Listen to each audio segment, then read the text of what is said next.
Assalamu alaikum wa rahmatullahi wa barakatuh. Welcome, my brothers and sisters, to another episode during these programs that our brothers and sisters have prepared for us for the month of Ramadan. Today, inshallah, we have with us Sheikh Ibrahim.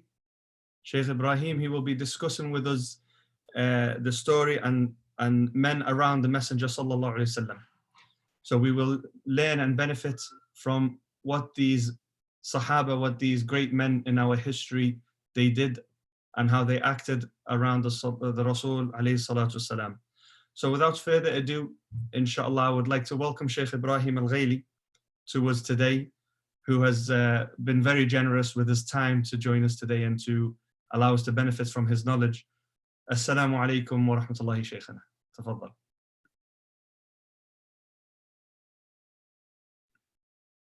العفو منك يا شيخ، بس المايك اعمل عليه. مش شغال المايك؟ هذا الحين شغال، تفضل. إن الحمد لله نحمده تعالى ونستعينه ونستغفره ونستهديه، ونشهد أن لا إله إلا الله وحده لا شريك له، ونشهد أن سيدنا ونبينا محمدا عبده ورسوله. الإخوة الأفاضل الكرام، نحييكم بتحية الإسلام، فالسلام عليكم ورحمة الله وبركاته. وأشكر إخواني الكرام في جامع التيسير وفي مسجد الرحمة الذين أتاحوا لنا هذه الفرصة أن نكون معهم ضمن هذا البرنامج الإيماني الرمضاني خلال شهر رمضان المبارك. وحديثنا سيكون يعني عن موضوع بسيط ينبغي على كل مسلم أن يسعى من أجله ويجاهد في سبيله، وهو تضحية من أجل وصول إلى فكرة.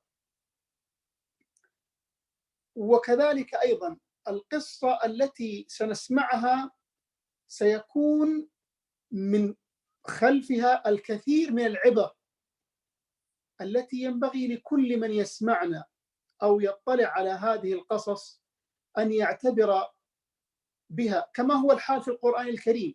القرآن الكريم لا شك أن فيه مجموعة كبيرة من القصص القرآني العجيب الذي قصه لنا القرآن على لسان نبينا صلى الله عليه وسلم، وما كانت القصص هذه فقط من أجل التسلية كما يظن البعض للنبي صلى الله عليه وسلم، لا، وإنما خلف هذه القصص يظل مكنون بسيط وهو العبرة من هذه القصص. ولذلك قال الله عز وجل: لقد كان في قصصهم، أي كان في قصص الأنبياء، لقد كان في قصصهم عبرة لأولي العقول، لأولي الألباب. كثير من الناس أيها الأحباب يشغل أوقاته ويبذل قصارى جهده، بل ويستخدم الكثير من طاقاته ويفني جل عمره من أجل الحصول على درهم أو دينار، بل وأن هناك أناس مستعدة للتخلي عن بعض المبادئ أو عن جل المبادئ وعن القيم، بل ومستعدة أن تبيع أخلاقها لفعل منكر أو فعل محرم أو فعل معصية أو البحث عن شر معين. كل هذا يندرج من أجل التضحية من أجل الدنيا، تضحية من أجل الدنيا. بل وقد نرى كثير من الناس مستعد لأن يستخدم أقصى درجات الذكاء والحيل من أجل أن يصل أو أن يحصل على فكرة زائلة أو لذة عابرة في هذه الدنيا. لكن بالمقابل هناك أناس ورجال مستعدون من أجل التضحية بكل ما يملكون، حتى مستعد أن يضحي بحريته من أجل أن يصل إلى فكرة تصل به إلى حقيقة، مستعد أن يضحي بنفسه وماله وجهده. وكثير من الناس قد ضحى حتى بوطنه وهاجر في سبيل الوصول إلى هذه الحقيقة والفكرة التي يبحث عنها. موضوعنا اليوم هو التضحية من أجل الفكرة، وليست أي فكرة وإنما الفكرة الحق. قصتنا اليوم عن رجل اقتنع بفكرة وحاول وجاهد من أجل الوصول إليها، إنه الصحابي الجليل سلمان الفارسي رضي الله عنه وأرضاه. هذا سلمان الفارسي هو أول الفرس أو أول الفرس إسلاما، لأنه من بلاد فارس. ويعود أصل سيدنا سلمان رضي الله عنه وأرضاه إلى مدينة أصفهان في إيران اليوم، وكانت تسمى من قبل كانت تسمى بلاد فارس. أصله من هذه المدينة. نشأ في حياة مترفة. والده كان يحبه حبا جما. والده كان دوقان القرية، أو ما يسمه في بعض المسميات دهقان القرية. والدهقان في ذلك الزمان هو رئيس القرية. وبحكم أن هذه المدينة أو هذه البلاد بلاد فارس كانت بلاد مجوسية تعبد النار، فقد كان والد سلمان رضي الله عنه، والد سلمان الفارسي، كان من أغنى أغنيائها. إذن فسلمان من طبقة عالية الحسب والنسب، وكان أيضا غني من أسرة غنية، بمعنى أن والده كان صاحب مركز ديني وثقافي وسياسي ومالي. فالوالد سلمان رضي الله عنه كان رجل يعتبر من كبار أو من أعيان القرية التي كان يعيش فيها سلمان. فسلمان عاش كما قلنا هذه الحياة المترفة الغنية، وكان أيضا يقوم بعمل والده، بجانب أن والده كان صاحب النار التي يشعلها في هذه القرية بحكم أنهم عبدة النار. كان أيضا سلمان يساعد والده في هذه النار، في إشعال هذه النار. فهذه النار في المجوسية هي لا تنطفئ أبدا، تظل مشتعلة ليلا ونهارا.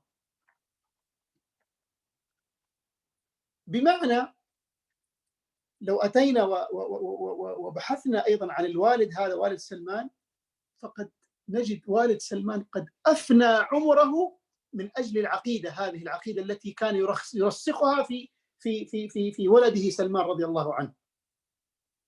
إذن فسلمان قام بما كان يقوم به والده، أخلص لعقيدته المجوسية وتعلم فنون هذه الديانة المجوسية، وضحى من أجل ما كان يضحي من أجله والده. ولكن تنبه سلمان أن هذا الطريق الذي يسعى إليه ربما ليس الطريق الذي هو الحق. فطرته الداخلية لم تستجب استجابة كاملة لما كان يقوم به والده ولما كان يقوم به هو أيضا. ذات مرة والده أرسله إلى الأرض التي كان يقوم عليها، وكان والده غنيا وكانت له أرض، فكلفه والده بالذهاب إلى هذه الأرض من أجل أن يقوم على هذه الأرض.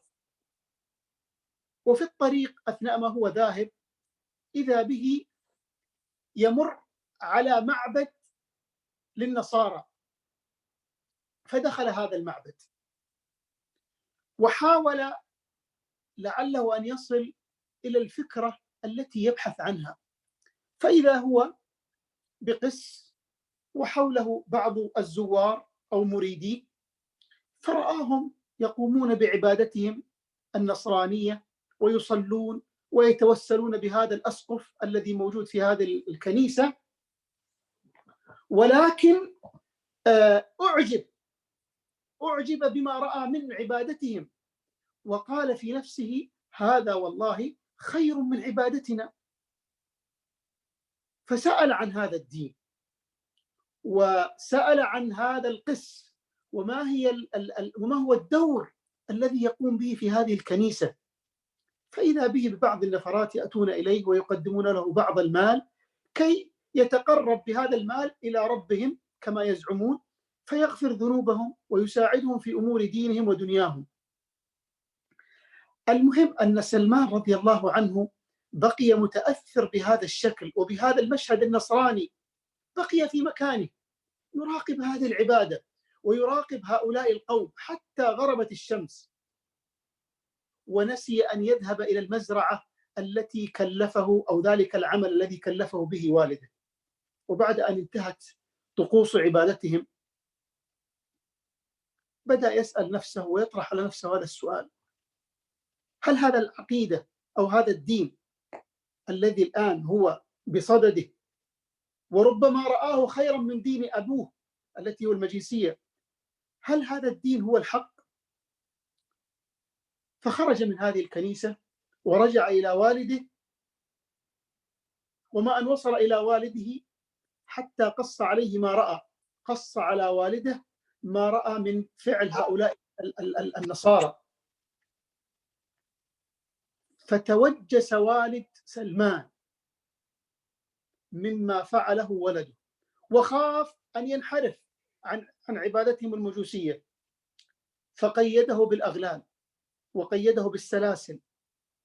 وهنا وقفة بسيطة مع والد سلمان، انظروا إلى الإخلاص والخوف والحذر على ولده من أن يضل أو أن ينحرف، لأنه صاحب عقيدة، أراد أن تكون عقيدة ولده سليمة، لا تنغص ولا تحرف ولا يضل عما كان هو عليه وسلفه من قبله. فقيد سلمان بالحديد وجعل الأغلال في قدميه كي لا يعود ويذهب إلى هذا المكان الذي كان فيه. ولكن سلمان احتال على سجانه وأعطاه بعض المال كي يفتح قيده مقابل أن يخرج لقضاء بعض الغرض ثم يعود. وتحرر سلمان من القيد الذي قيده به والده، وبعث برسالة سرية إلى النصارى الذين رآهم وسألهم عن كيف لهم أن يساعدوه، كيف لهم أن يخرجوه من دين المجوسية إلى دين النصرانية بدون أن يحدث أي بلبلة أو مشكلة في القرية أو مع والده. فأخبروه بخبر وقالوا له أنه ستكون هناك قافلة ستخرج من أصفهان وتتجه إلى الشام، وإذا ما أراد أن يلجأ إلى هذا الدين اللي هو الدين النصراني فعليه أن يخرج في الوقت المناسب وفي الساعة الفلانية وفي اليوم المناسب. وفعلا خرج سلمان والتحق بهذه القافلة وركب معهم إلى الشام متخفيا، ووصل إلى الشام ووجد حياة مختلفة عن الحياة التي عاشها في أول حياته أو منذ نعومة أظفاره. ولا بد أيضا هنا أن نقف وقفة أخرى بشأن الحوار مع صاحب الفكرة. والد سلمان رضي الله عنه عندما جاء لمحاورة ابنه ما اتخذ معه أسلوب الحوار، وإنما أخذه بالقوة وسجنه. وهذا الأسلوب لا ينفع أبدا، أسلوب السجن، أسلوب الاستبداد الفكري الذي اليوم يمارسه كثير من حكام المسلمين ويمارسه أيضا كثير من الدعاة، أنك تستبد برأيك وأن تسلط فكرتك بالقوة وبالتعسف. هذا الأسلوب أسلوب فاشل، حتى اليوم في المدارس لا ينفع هذا الأسلوب القهري، وإنما هناك أساليب التبسيط، أساليب التعليم، أساليب الرأي والرأي الآخر، أساليب الحوار. أما السجون والتقييد للأفكار فهذا أسلوب مرفوض لا يقبله العقل البشري اليوم. والعجيب اليوم أنه كما أسلفت كثير من من حكام المسلمين وكثير من الحكام اليوم يحاول أن يستبد برأيه، فيسجن العلماء ويسجن المظلومين والمستضعفين. وكما قلت هذا الأسلوب فاشل، لا يمكن أن يأتي بنتيجة ولا يمكن أن يأتي بخير. سلمان الفارسي ضحى بهذه الفكرة وضحى بنفسه وماله من أجل أن يصل إلى حقيقة، ثم أنه وصل إلى الشام ووصل إلى أسقف أكبر من الأسقف الذي وجده في بلاده، فظل عنده يخدمه، ودخل هذه الكنيسة ورأى من سيد هذه الكنيسة أشياء لا تتناسب مع عقلية سلمان ومع الفكرة التي ضحى من أجلها سلمان. لقد وجد أسقف هذه الكنيسة أو الكاهن في هذه الكنيسة رجل سيء يأخذ الأموال من أصحاب قومه ويكتنزها لنفسه، بدل أن ينفق هذه الأموال على الكنيسة وعلى المستضعفين وعلى الضعفاء وعلى الفقراء، فوجد أسقفا سيء الصيت، ولكنه عاش يخدمه مجبورا، وكان يخرج من عنده يلتمس بعض الأفكار لعله يجد شيء أو فكرة، فما استطاع أن يخرج من عنده. فلما مات هذا الرجل قبل أن يموت سأله سلمان قال له: يا سيدي ستموت، هل تعهد بي إلى شخص تراه مناسب أن أقوم على خدمته وأن أتعلم منه أمور هذه الكنيسة؟ فأوصى به إلى رجل آخر في الموصل في منطقة يقال لها نصيبين، قال: اذهب إليه فلعلك تستفيد من علمه وتسعى بخدمته، وهو سيقوم بما كنت أنا أقوم عليه. فذهب إلى هذه القرية ووصل إليها، طبعا المسافة بعيدة أيضا، عاد من الشام إلى الموصل، ووصل إلى مدينة يقال لها نصيبين، وفيها رجل صالح عكس ذلك الرجل الذي وجده في الشام، فقام على خدمته وقص له قصته وقال: أريد أن أبقى عندك حتى أن أكمل بقية عمري في خدمتك وفي خدمة هذه الكنيسة، وما هي إلا فترة حتى مات هذا الرجل، مات هذا زعيم المنطقة التي ذهب إليها في الموصل. وقبل أن يموت عهد به وقال له: هل ترسلني أو هل تعهد بي إلى رجل صالح أقوم على خدمته وأتعلم النصرانية ويكون على دينك أنت، لا يكون على دين ذلك الذي كان قبلك في الشام، لأن الذي كان في الشام كان رجل سوء ما استفاد منه سلمان، لأنه وجده يقول قولا ويفعل فعلا آخر. قال: فأرسلني هذا الرجل قبل أن يموت إلى عمورية، منطقة في تركيا أو في الأناضول كانت تسمى ذلك الفترة. قال: لا أجد إلا ذلك الرجل الصالح الذي قد يكون على ما أنا عليه اليوم. وهاجر سلمان بعد موت هذا الرجل الصالح إلى عمورية، ووصل بها ووجد بها رجلا صالحا كما أخبره صاحبه. هذا الرجل كان على شيء من النصرانية الحقة، وكان يحسن العبادة، ثم أنه عاش لفترة. من عجائب سلمان رضي الله عنه أنه كان عندما يصل إلى هؤلاء الناس الصالحين كانوا في أواخر أعمارهم، ثم عاش عنده فترة وخدمه الخدمة الصالحة، ثم قال له: هل أجد شخصا آخر ترسلني إليه أو أقوم على خدمته كما كنت عندك؟ فأرسله إلى رجل آخر في حلب أو حول حلب، ولكن ما أن وصل إليه حتى وجده في آخر عمره، وعاش معه فترة من العمر سلمان رضي الله عنه وأرضاه. وكان في أثناء خدمته سلمان كان يخرج إلى الطريق أو إلى السوق، وجمع له بعض المال واشترى له بعض البقرات أو بعض الغنمات وجمع بعض المال.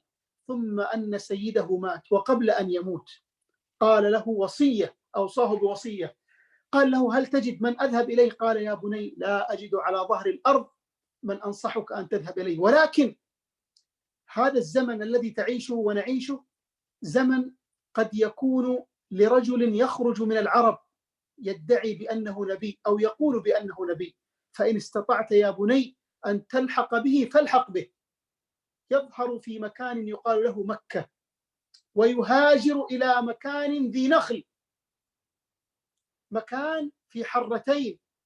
والمدينة اليوم من يعلم أو يعرف تاريخ المدينة المنورة هي تقع في حرة، والحرة هو مكان يعني يصعب المشي فيه، مكان ذو حجارة مدببة، كناية عن أن هذه الأرض قد تعرضت لبركان فيما مضى.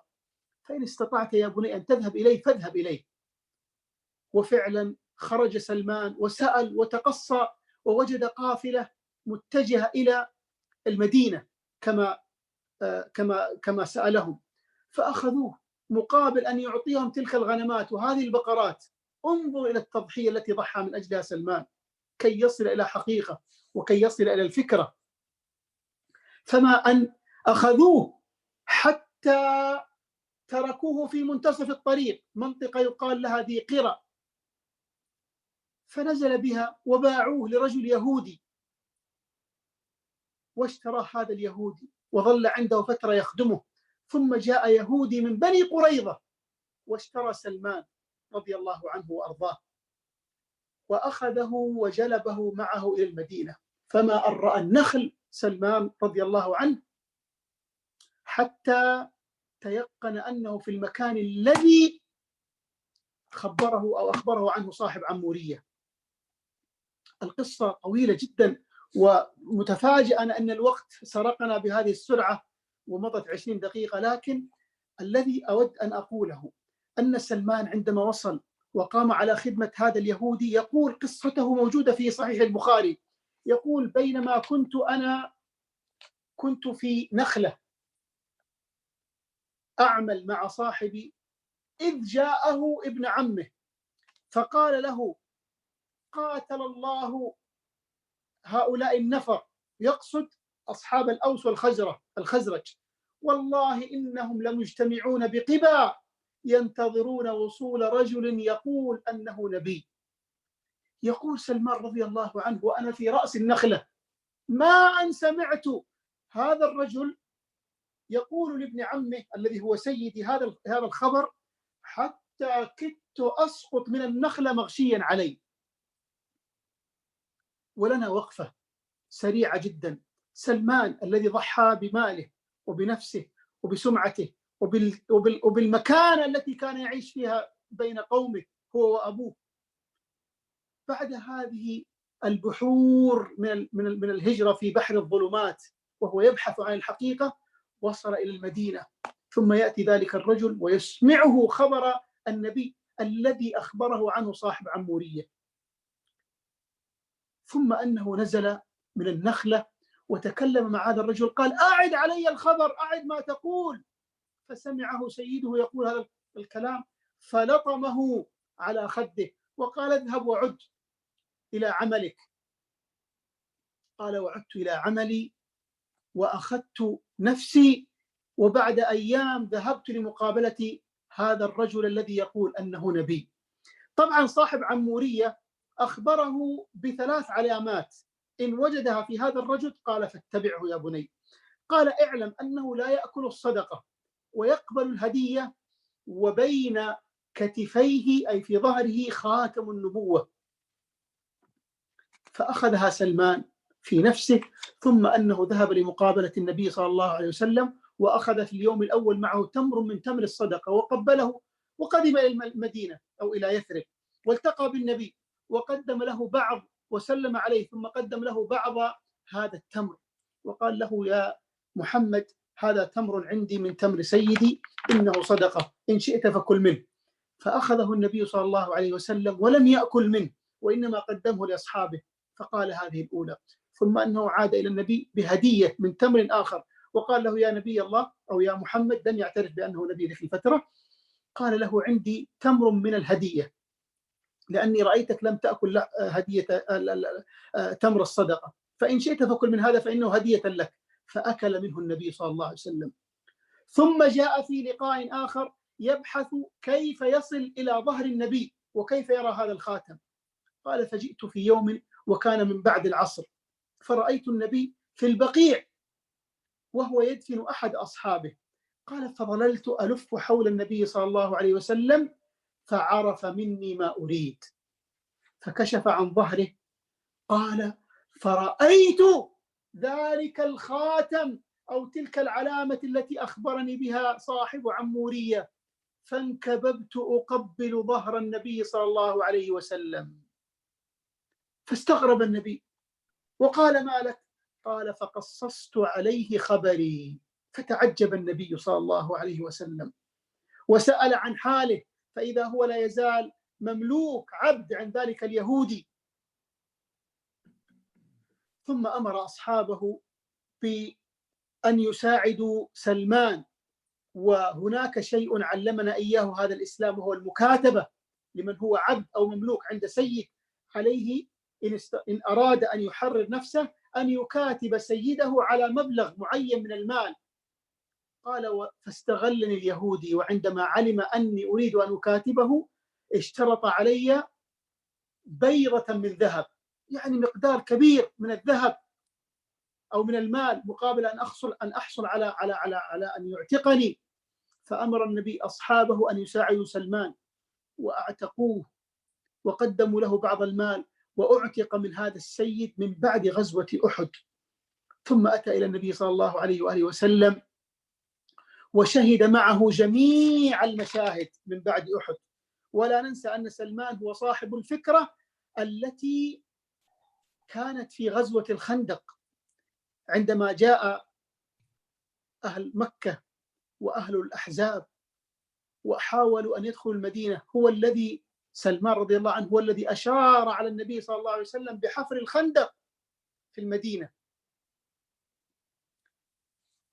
فحسن إسلام سلمان، وعاش مدة من الزمن مع النبي صلى الله عليه وآله وسلم، وفرح النبي بإسلامه.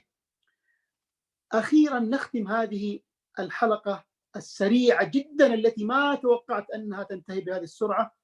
اليوم أيها الكرام، كثير من الناس يضع الموانع النفسية والعقلية التي تعيقه عن الفكرة السليمة التي يصل إليها.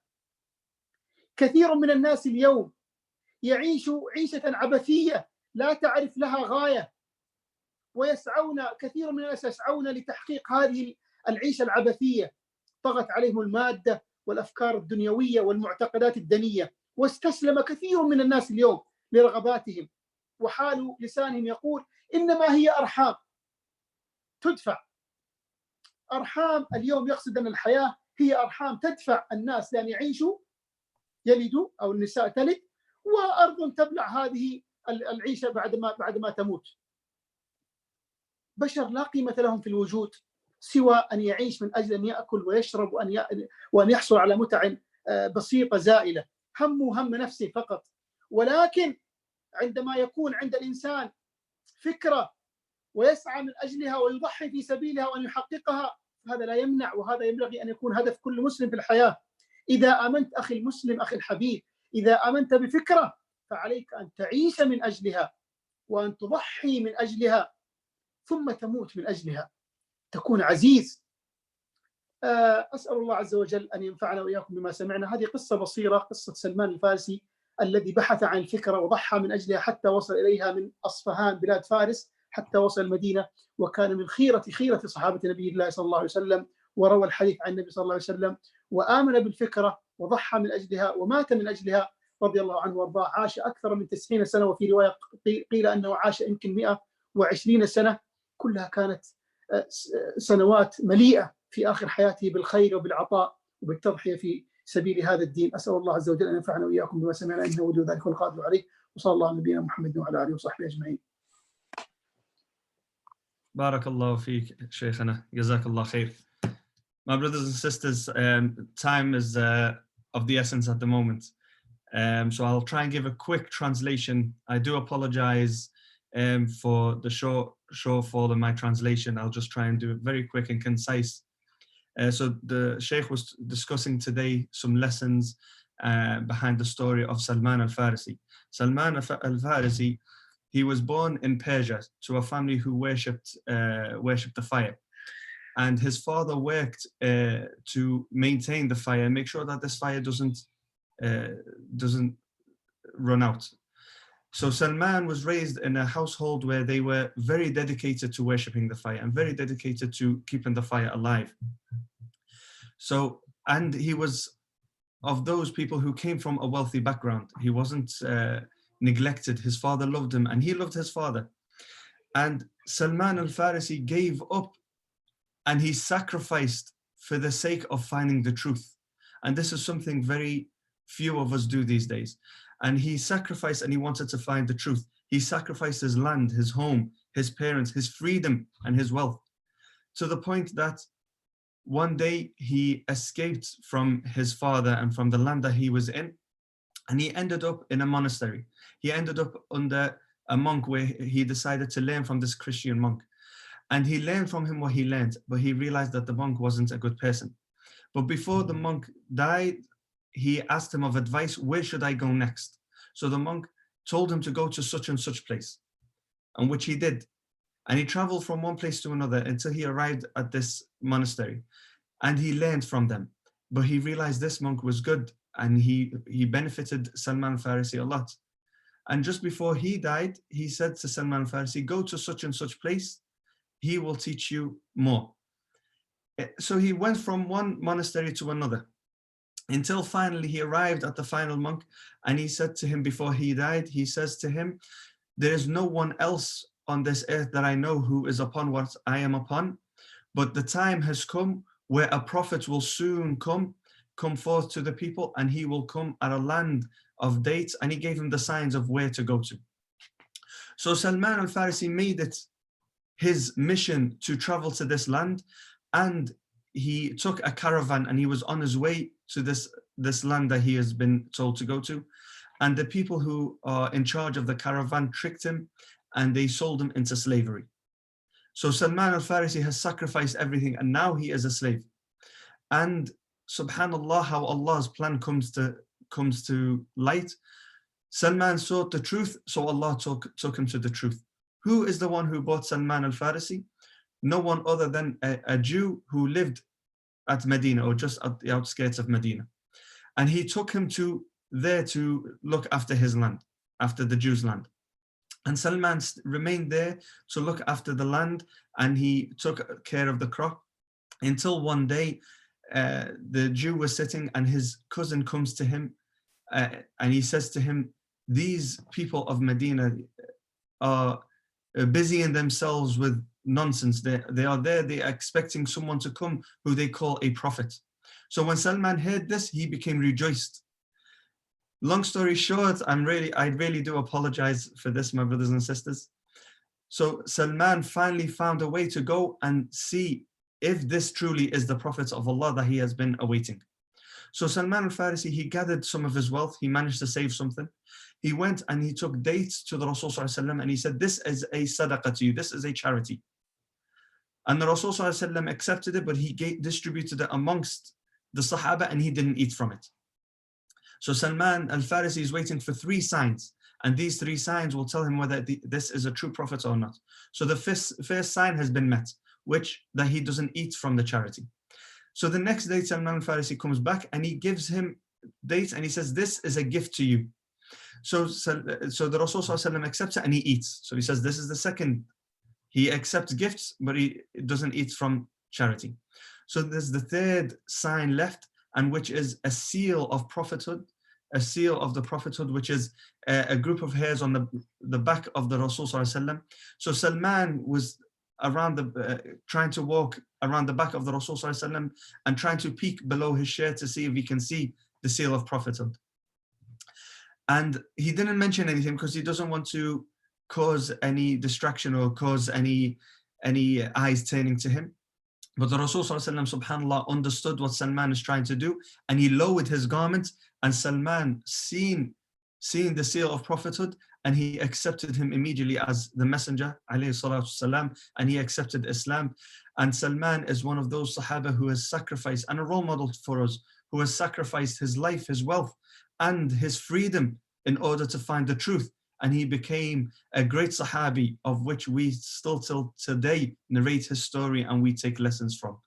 Jazakumullah khair, my brothers and sisters. Jazahullah khair, Shaykhana Sheikh Ibrahim, who has came to us with this beneficial reminder of Salman al-Farisi, in which we can learn much, much more from him. So, my brothers and sisters, now is the time for our second guest speaker, Sheikh Ahmed Ali. Sheikh Ahmed Ali, he comes to us from Cardiff. So he is joining us today from Cardiff. He is the Imam and the Khatib at Ikhlas Center in Cardiff. And he will talk to us today, inshallah, about the importance of time in the life of a Muslim. Assalamu alaikum, Sheikh Ahmed Ali. Can you hear me? Are you with us, inshallah? Okay. وعليكم السلام ورحمة الله. كريم يا شيخ. We can hear you, barakallahu feek. So my Alhamdulillah. brothers and sisters, inshallah, I will give you over to our beloved Sheikh Ahmed, and he will take over from me. Assalamu alaikum wa rahmatullah. تفضل Sheikh. جزاك الله خير. بسم الله الرحمن الرحيم. الحمد لله وحده وأصلي وأسلم على من لا نبي بعده وعلى آله وصحابته أجمعين وعلى من سار على نهجه واستنى بسنته واقتفى أثره إلى يوم الدين. ثم أما بعد. First of all, I'd like to send my gratitude to the brothers who have organized this hosting, and may Allah subhanahu wa ta'ala accept such enormous reward from them, and may Allah subhanahu wa ta'ala grant us sincerity in our actions and in our saying. I will start the talk of today inshallah, as I have a very limited time, and I will try inshallah to cover everything within the time limit bi'idhnillah. As you may know, dear respected brothers and sisters, that a lot of people do not deny the importance of time, but however, their actions contradict what they don't deny, as their situation bear witness to the opposite. And this forms of contradiction is part of ignorance, regardless of their education status and regardless of how high the person in society. A person is regarded as ignorant who know the importance of time, but yet he contradicts his theoretical claim. Imam Ibn al-Qayyim alayhi rahmatullah, he said, ignorance is of two types. Ignorance is of two types. One, not knowing what is beneficial. And second, not acting according to that which is beneficial. وصدق الشاعر إذ قال اليوم نفعل ما نشاء ونشتهي وغدا نموت وترفع الأقلام. The poet said, today we do what we will and desire, and tomorrow we die and pens are raised. Time is a concealed or hidden blessing, although it is not a currency that people are trading in today's marketplaces. However, time is indeed the greatest hidden treasure. If people were to know its real value, they would fight over the time. The Prophet ﷺ have emphasized on the importance of time, where he said ﷺ in the hadith, which was reported by Ibn Abbas, نعمتان مغبون فيهما كثير من الناس الصحة والفراغ. There are two blessings which many people lose.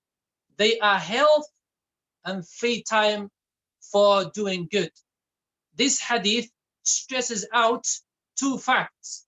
First one, people are not aware of the importance of being in good health till they fall ill. Secondly, people are not aware of the importance of time and therefore waste their time doing trivial things. وصدق القائل, when he said, الوقت أكثر ما نحتاج وأسوأ ما نستخدم. He said, it was said that time is what we need most, but on the other hand, it is what we violate most. This coincides with what Ali radiallahu ta'ala anhu said. He said, and I want you to ponder over what Ali radiallahu ta'ala anhu, the greatest companion and the cousin of the Prophet sallallahu alaihi wasallam, he said, everyone who is being overtaken by death asks for more time. Whoever dies, they ask for more time. They want to come back and do more.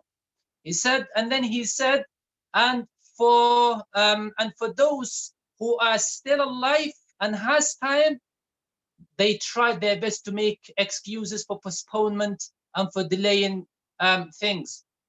Yahya ibn Hubayra, he said, وَالْوَقْتُ أَنْفَسُ مَا عُنِيتَ بِحِفْظِهِ وَأَرَاهُ أَسْهَلَ مَا عَلَيْكَ يَضِيعُ.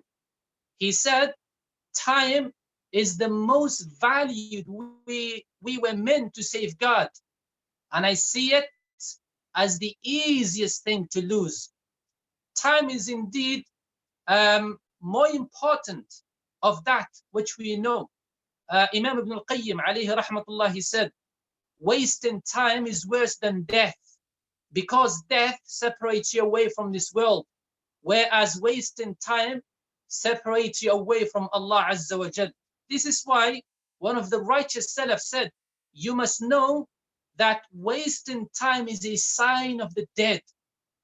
Wasting time is one of the characteristics, one of the sign of the people who are dead. I'm not dead as if they have gone to the next world. I mean, they are living dead. They are living, but they are dead.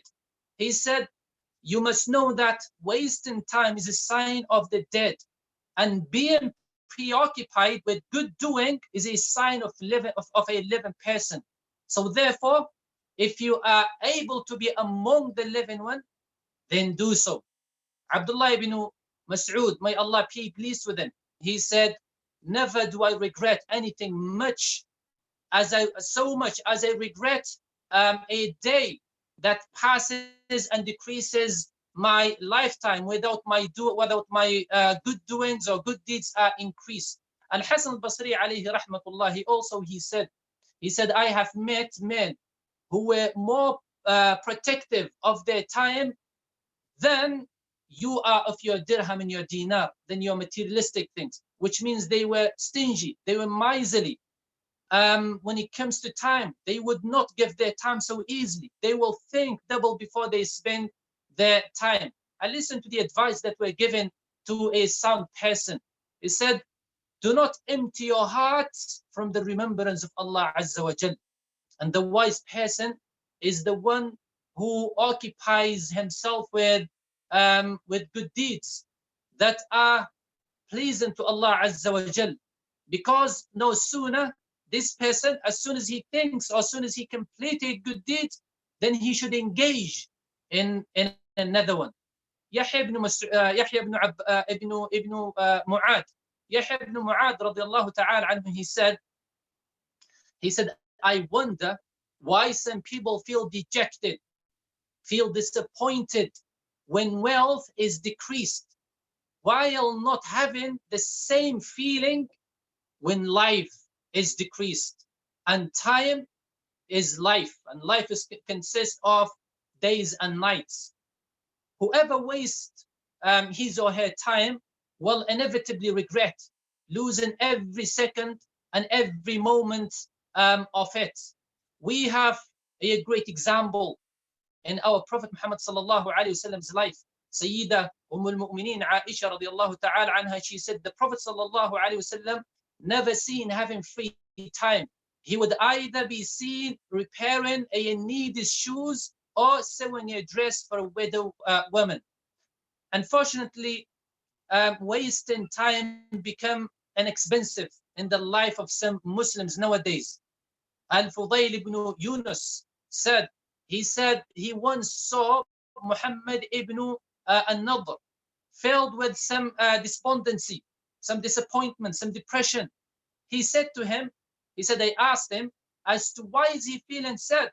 He replied, last night passed by and I did not do something good. He is regretting that he didn't do something good. And we're talking about one of the greatest righteous people in our Islamic history. Time, subhanAllah, time was everything to our predecessors, everything to them. It is their wealth, it is their soul, it is their ruh. It was narrated in Sir A'lam al-Nubala that the son of Abi Hatim said, whenever my dad is eating, walking, or even if he's in the toilet doing his nature, he said he will instruct me and he will tell me and he will order me to read some of his books so that he revises while he is doing something. There is nothing called free time to them, and there is nothing called a relaxation time. This is why Al-Qufti alayhi rahmatullah, he said I saw Yusuf al-Nujayri walking with his imama on his head. He was an old man. Yusuf al-Nujayri was an old man. He said I saw him walking with his imama on his head while he was looking at a book. while he was looking at a book. He is making the most of his time. Subhanallah. What will al-Nujayri say if he see our youth walking on the street, preoccupied by their phones, looking at it, being unaware of their surrounding, and sometimes they bang their heads on posts, on the lampposts and posts, without realizing a total manipulation by their phone, wasting their time. Al-Fatih ibn Khaqan, he said, who was the minister of the Abbasi Caliphate, Al-Mutawakkil, he would always carry a book with him. And when he leaves the Khalifa for any reason, he would open the book and start reading the book until he reaches his desired destination. And he will do the same thing on his way back. And if Al-Khalifa Al-Mutawakkil leaves the majlis, he will open his book and then he will continue reading, making the most out of his time. These people, like I said, they do not take time for granted. The preservation of time produces incredible fruits. Whoever utilizes their time well, they will generate an enormous outcome, especially our youth. Our youth, because our youth who are full of strength, stamina, courage, ideas, dreams, passions, and is highly emotional, as well as their best in looks. They can make the most out of their time, and they can become someone who is very, very special and very unique in our society, and can benefit and lead and take the ummah into the next level. Haven't you ever heard of the largest compiled volume in history? The largest book have ever been compiled in history. And this book was compiled by a single man. A single man compiled this book. And of course, this was along with his other masterpieces. It wasn't the only one. This is the only one of the volumes, but he has many other volumes, many other masterpieces he have compiled. It was the book, the Funun, the Kitab, يسمى يدعى الفنون, which was compiled by Ibn Aqil alayhi rahmatullah. Al-Dhahabi alayhi rahmatullah, he said no other volumes in this world exceed this book. And then he said, do you know how many volumes this book consists of? Ibn Rajab alayhi rahmatullah, he answers this question. He said this book consists of 800 volumes. Yes, subhanallah, 800 volumes. That's only one book, let alone the other masterpieces that he have compiled. 800 volumes. It sounds a lot, isn't it? But subhanallah, trust me, with the correct time management, as well as good intention, a person can achieve beyond expectation. You will have to just start somewhere, and the fath, the tawfiq from Allah will come to you from every direction. Listen to this beautiful, to the beauty of the words of Ibn al-Nahas.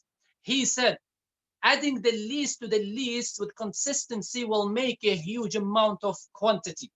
Adding the least to the least, meaning if you have something little and you add something little to it, with consistency, you keep adding to it, it will make a huge amount of quantity.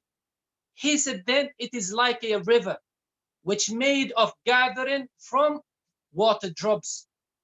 So therefore, knowing the true value of time and utilize it efficiently is a gift from Allah Azza wa Jal.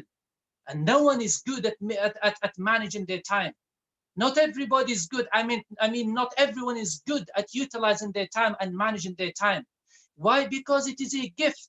And Allah Azza wa Jal gave this gift to whom He knows that they deserve to have this gift.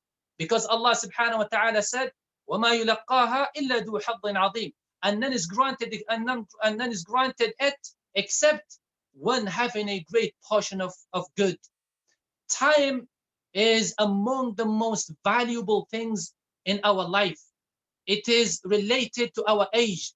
Each moment that passes reduces our life. In reality, the most comprehended person is he who occupies himself with beneficial tasks and designate a portion of his time to enhance his Islamic science. Abu Ja'far Muhammad ibn Jarir al-Tabari, the great theologian, the great muhaddith, the great mufassir, he said about himself, he said, I have memorized the Quran at the age of 7 and led people in Salah at the age of 8 and began authoring hadith books, hadith science at the age of 9 years old. Subhanallah. This tells us, and it is not difficult. People might think, wow, this is difficult, this is a miracle. It is not a miracle. It is not a miracle. What they have done is they have utilized their time well. They have managed their time and they have maximized the use of their time. One day, Ibn Jarir al-Tabari, one day he was approached by a questioner, and they will prove how it is possible for a person to achieve such a level. He was approached by a questioner who inquired about a topic in the ilm al-urud, science of prosody. The ultimate Jarir al-Tabari, Ibn Jarir al-Tabari alayhi rahmatullah, when he was asked, he said, I do not know the answer. But he didn't stop here. He didn't turn the question away. He told him to come back tomorrow to see him again. And Jarir al-Tabari, he returned home and then he asked for the book of prosody compiled by the great scholar Al-Khalil ibn Ahmad al-Farahidi. He studied the entire book and he understood everything, every equation, every theme, every argument about prosody in one single night. He dedicated his time, consistency and intention, good intention. Subhanallah. And all of a sudden he mastered the whole entire book in the whole entire subject in one single night. So can you see now how important managing time in our life is? Let's ask ourselves, what do we do if we do not understand a particular mas'ala, or if you do not understand a particular mas'ala? What do we make the time researching for explanations, or do we spend the time in social media and gaming and diverting ourselves away from the task that we want to, or the gap that we are missing? As some of the youngsters, subhanAllah, they give up easily and quickly, and they divert their intention to something that will carry no benefit for them on the day of judgments. So we could say time had become worthless to some of us, whereas for our predecessors, they were so miserly when it comes to time, more than some of us when it comes to our wealth. When some of us, they are so stingy, they are so bakhil when it comes to money. This was the case for our predecessors when it comes to time. They did not neglect their time, even during their deathbed. Abu Yusuf, the greatest companion of Abu Hanifa and student of Abu Hanifa radiallahu ta'ala anhum, when he was experiencing the throes of death, he was discussing a particular mas'ala, a particular topic with one of his students. When he was asked, when he was told to relax, he said, this mas'ala could save someone out there. And Abu al-Abbas ibn Attar, he entered the house of Al-Imam Al-Junayd. While he was going through the process of death, Ibn Attar gave Al-Junayd his salam. He said, Assalamu alaikum. Al-Junayd did not reply back to him. But however, after a while, he returned his salam and said, Wa alaikum as-salam. And then he uttered, he said, I was busy reciting my daily word, my daily portion of the Quran. When? During the time of Sakaratul Maut. He then faced Qibla, said Allahu Akbar, and then he passed away. Alayhi rahmatullah. These people have understood the virtue and the importance of time. They respected time and knew how to use it. One of our youngsters, subhanallah, unlike many other beloved youngsters, cried his eyes out because his girlfriend dumped him. Others kept yawning for falling for the time they have spent with their so-called chicks or puppies. But the youth are familiar with these terms. Some of the brothers of Umar ibn Abdul Aziz, they entered upon him. They were conscious, they were aware of the burden of the Khilafah and the affairs of the nation. They said to him, relieve yourself, take some time, relax. He said to them, who is going to carry my work today if I relax, if I take time off, as you just saying? They said, postpone it until tomorrow. He said, Subhanallah, I am struggling with one day's work. How much of a burden I will have if I have 2 days of work to do, 2 days worth of work to do. Subhanallah. Abu Muhammad, Ja'far ibn Muhammad al-Abbasi, he gave a wasiyah to be written on his grave after his death. He said, many requisites were not fulfilled. My dreams were not accomplished. Many dreams were not accomplished. And many souls died with sorrow. So therefore, the most that man regrets when they leave this world, heading to the afterlife, is to wish that he or she will be given a time to correct and to rectify what was corrupted, and to rectify what has passed. Sadly, during then, the time of opportunities has ended, and the time of question has come. It is now, what have you done? And it will be impossible for a person to come back from death, from the dead, to rectify and reconcile their mistakes. So time is very valuable. It's very valuable. Every second that passes will never return. Every second, every minute of our lives are going away. And sometimes when we ask our youth, especially on the weekends, what are you going to do? They say, oh man, you know, it's boring. I have so much free time to kill. Subhanallah. But they don't understand that they are not killing time. Time is killing them. Those wasted seconds past will never come back. And if he truly wants to realize the value of 1 year, ask a student who has failed a test to realize the value of 1 month. Ask a mother who has given birth to a premature child to realize the value of 1 week.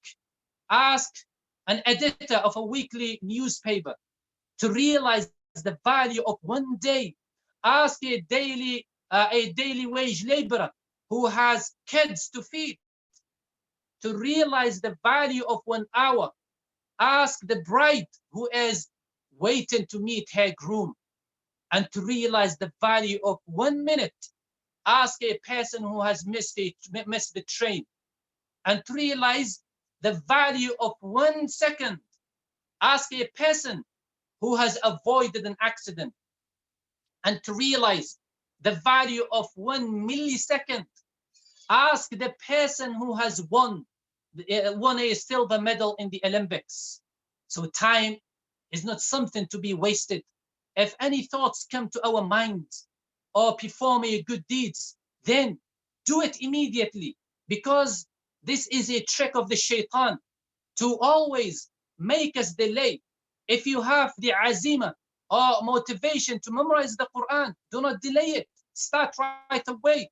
If he wants to give sadaqah, anything for Allah's sake, do not delay. Give it right away. And finally, anyone who wants to be very successful, let them manage their time and choose their peer carefully.